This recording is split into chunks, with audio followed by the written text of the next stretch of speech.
कैसे हो बच्चों? आज मैं आपको वर्धन वंश के बारे में बताऊंगी। वर्धन वंश में सबसे पहले मैं हर्षवर्धन के बारे में आपको बताऊंगी। तो हर्षवर्धन शुरू करने के पहले थोड़ा सा मैं उसके बारे में आपको बताती हूँ। हर्षवर्धन का जन्म थानेश्वर में हुआ था। ये जो थानेश्वर है ये वर्तमान में हरियाणा के पास है।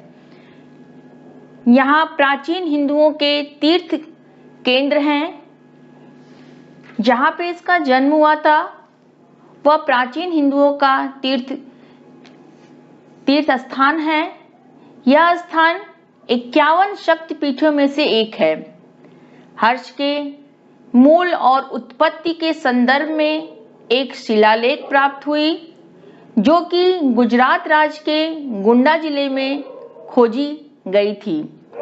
तो चलिए अब शुरू करते हैं। हर्षवर्धन वर्धन वंश का शासक था।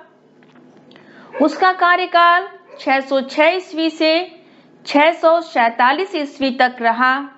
हर्ष चरित में पुष्यभूति को वर्धन वंश का आदि पुरुष अर्थात वर्धन वंश का जनक माना गया है। हर्षवर्धन का जन्म 500 ईस्वी के लगभग हुआ था। इसके पिता का नाम प्रभाकरण वर्धन तथा भाई का नाम राज्यवर्धन था। उनकी माता का नाम यशोमती तथा उनकी बहन का नाम राज्यश्री था। तो थोड़ा सा राज्यश्री के बारे में मैं आपको बता दूं। राज्यश्री 605 ईस्वी में प्रभाकर वर्धन ने अपनी पुत्री का विवाह कन्नौज के मौखरी नरेश ग्रह वर्मन के साथ संपन्न किया था। ग्रह वर्मन की हत्या बंगाल के शासक शशांक एवं मालवा के राजा देवगुप्त ने मिलकर कन्नौज पर आक्रमण कर ग्रह वर्मा की हत्या कर दी। प्रभाकरण वर्धन ने महाराजाधिराज एवं परम भट्टारक जैसी उपाधि धारण की थी। राज्यवर्धन की मृत्यु के बाद हर्षवर्धन थानेश्वर के राज्य सिंहासन पर आरूढ़ हुआ। उस समय राज्य की स्थिति काफी संकटपूर्ण थी क्योंकि गौड़ नरेश शशांक द्वारा उसके भाई का वध कर दिया गया था। उसकी बहन राज्यश्री अपने प्राण बचाने के लिए अज्ञातवास को चली गई थी। हर्षवर्धन ने एक बौद्ध भिक्षु दिवाकर मित्र की सहायता से अपनी बहन राज्यश्री को ढूंढ निकाला। गौड़ नरेश ने हर्षवर्धन के कन्नौज आगमन की सूचना से ही बिना युद्ध किए कन्नौज खाली कर दिया। हर्ष ने स्वयं को राजपुत्र कहा और राज्यश्री को ही कन्नौज की शासिका बनाया। ये दोनों साथ साथ कन्नौज के सिंहासन पर बैठते थे। हर्ष ने अपनी राजधानी थानेश्वर से कन्नौज स्थानांतरित कर लिया था ताकि वह राज्यश्री को प्रशासनिक कार्यों में मदद कर सके। हर्ष ने एक विशाल साम्राज्य की स्थापना की जिसकी सीमाएं उत्तर में हिमाच्छादित पर्वतों तक, दक्षिण में नर्मदा नदी के तट तक, पूर्व में गंजाम तथा पश्चिम में बल्लभी तक विस्तृत थी। उसके इस विशाल साम्राज्य की राजधानी कन्नौज थी। हर्षवर्धन अपने 40 वर्ष के लंबे शासनकाल में निरंतर युद्धों में संलग्न रहा। उसके द्वारा अंतिम युद्ध 643 ईस्वी में गंजाम में लड़ने का उल्लेख मिलता है। उसने कामरूप शासक भास्कर वर्मा से संधि की तथा गौड़ शासक शशांक को परास्त किया। दक्षिण में उसकी सेनाओं को 620 ईस्वी में चालुक्य नरेश पुलकेशिन द्वितीय ने नर्मदा के तट से पीछे खदेड़ दिया था। हर्षवर्धन ने अपने राज दरबार में कादम्बरी और हर्ष चरित के रचयिता वाणभट्ट, सुभाषित वली के रचयिता मयूर और चीनी विद्वान ह्वेनसांग, जो सीयूकी के रचयिता थे, को आश्रय प्रदान किया था। हर्ष प्रयाग के संगम के पास प्रति 5 वर्ष में एक समारोह आयोजित करता था, जिसमें वह खूब दान करता था। आज भी हर्ष जो है, आज भी प्रयाग में संगम पर हर्ष के द्वारा शुरू किया गया जो प्रयाग में संगम पर मेला लगता है हर 5 वर्ष में, वो जिसे आज हम कुंभ के नाम से भी जानते हैं, वह हर्ष के द्वारा ही शुरू करवाया गया था, जिसमें उसने खूब दान पुण्य का काम वो करता था। हर्ष एक उच्च कोटि का कवि भी था। उसने संस्कृत में नागानंद, रत्नावली तथा प्रियदर्शिका नामक नाटकों की रचना की थी। नागानंद जो नाटक है, यह संस्कृत के सर्वश्रेष्ठ नाटकों में से एक है। यह नाटक 5 अंकों में है। इसमें गरुड़ देवता को खुश करने के लिए, नागों की बलि को रोकने के लिए राजकुमार जिमुतवाहन द्वारा अपना शरीर त्याग की कहानी है।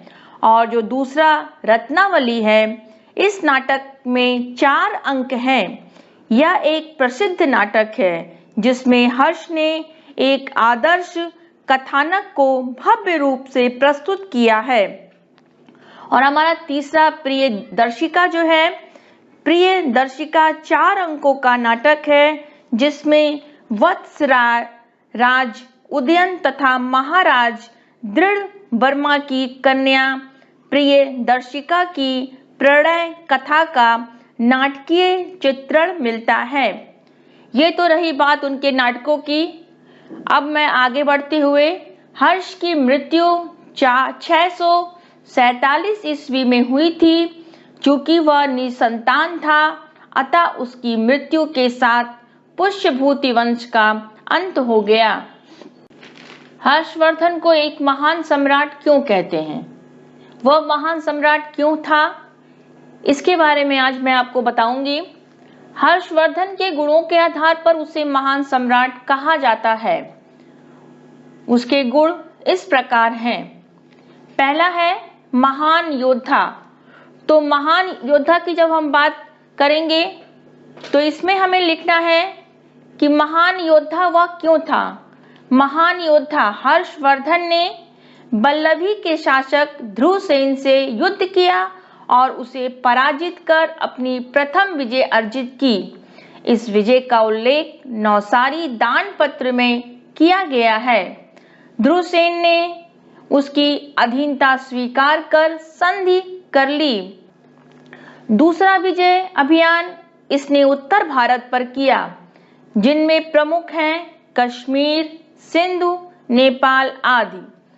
तीसरा विजय बंगाल के शासक शशांक के साथ हुआ, परंतु इस युद्ध पर इतिहासकारों में मतभेद है। चौथा युद्ध दक्षिण के पुलकेशिन द्वितीय से हुआ, किंतु हर्ष पुलकेशिन को विजित नहीं कर सका तथा हर्ष को युद्ध में अत्यधिक क्षति उठानी पड़ी, ऐसा चालुक्य अभिलेखों से पता चलता है। तो ये तो हुई कि वह एक महान योद्धा क्यों था। अब बात करेंगे दूसरे पॉइंट की, महान विद्यानुरागी, कि वह एक महान विद्यानुरागी क्यों है और किस लिए वह एक महान सम्राट कहलाया। महान विद्यानुरागी, हर्ष विद्यानुरागी एवं साहित्य प्रिय शासक था। वह स्वयं विद्वान था एवं विद्वानों का आदर करता था। बाणभट्ट, मयूर, मातंग एवं दिवाकर जैसे साहित्यकार एवं विद्वान उसके दरबार में थे।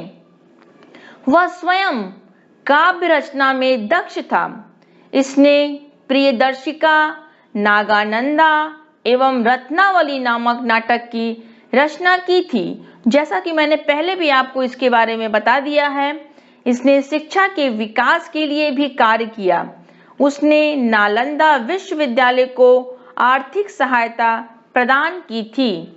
और अब हम बात करते हैं तीसरे पॉइंट की कि वह महान शासक क्यों था। महान शासक वह इसलिए था क्योंकि हर्षवर्धन साम्राज्य की दशा, प्रजा की स्थिति, उनका जीवन स्तर जानने के लिए अपने साम्राज्य का भ्रमण करता था। प्रजा के दुख सुख से अवगत होता था, दुष्टों को दंड और सज्जन को पुरस्कार देता था, सड़कों की सुरक्षा तथा यात्रियों के ठहरने की समुचित व्यवस्था भी की थी। दान पुण्य के कार्यों में अपना सहयोग करता था। वह अपने राज्य की सुरक्षा को ध्यान में रखते हुए प्रशासन प्रबंध की समुचित व्यवस्था की थी। वह इस कार्य में व्यक्तिगत रूप से रुचि लेता था। सम्राट की सहायता के लिए एक मंत्री परिषद गठित की गई थी। वाणभट्ट ने हर्ष चरित में इन पदों की व्याख्या इस प्रकार की है। पहला है अवंती, युद्ध और शांति मंत्री। जो अवंती होता था वह युद्ध और शांति का मंत्री होता था, उसे अवंती नाम से हम जानते थे। सिंहनाद, हर्ष की सेना का महासेनापति होता था। महासेनापति के अंडर में 500 पैदल सैनिक भी होते थे। और तीसरा है कुंतल। कुंतल को अश्व सेना का मुख्य अधिकारी कहते थे। इसमें 20,000 घुड़सवार थे। और चौथा स्कंदगुप्त। स्कंदगुप्त जो था वह हस्त सेना का मुख्य अधिकारी होता था। इसके पास 50,000 हाथी थे। राजा के कुछ अन्य प्रमुख अधिकारी भी होते थे, जैसे पहला है संधि विग्राहिक। संधि विग्राहिक राष्ट्र विभाग देखने वाला होता था। अक्षय पटालिक यह सरकारी लेख पत्रों की जांच करने वाला होता था। सेनापति सेना का सर्वोच्च अधिकारी होता था। महाप्रतिहार राजप्रसाद का रक्षक होता था। मीमांसक यह न्यायाधीश होता था। विषयपति विषय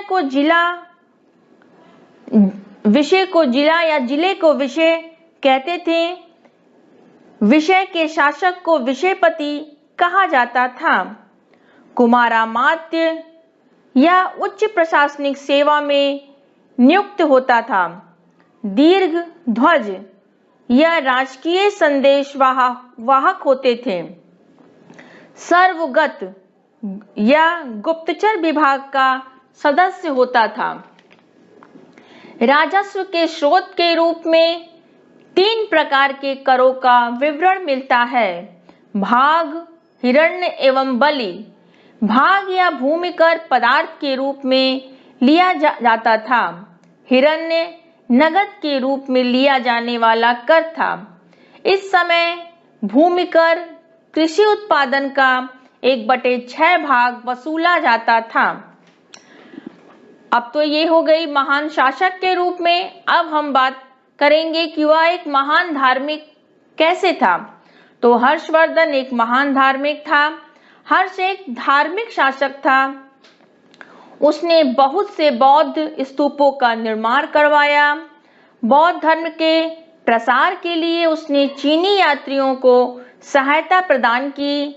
वासखेड़ा ताम्रपत्र, नालंदा व सोनीपत से प्राप्त मोहरों में उसे परम माहेश्वर कहा गया है। इससे उसकी शिव भक्ति का भी बोध होता है। हर्ष प्रयाग के संगम पर प्रति 5 वर्षों में समारोह करता था, जिसमें वह खूब दान करता था। हर्ष एक धर्म सहिष्णु शासक था, जिसके शासन काल में सभी धर्म फले फूले। तो इस तरह से हर्षवर्धन क्यों महान सम्राट था यह सिद्ध हो गया। तो आपको बच्चों समझ में आ ही गया होगा कि हर्षवर्धन एक महान सम्राट क्यों था। आप इसी के आधार पर यह सिद्ध करेंगे। तो आशा है कि आपको यह मेरा लेक्चर पसंद आया होगा। अब मैं अगले लेक्चर में आपसे फिर मिलूंगी। धन्यवाद।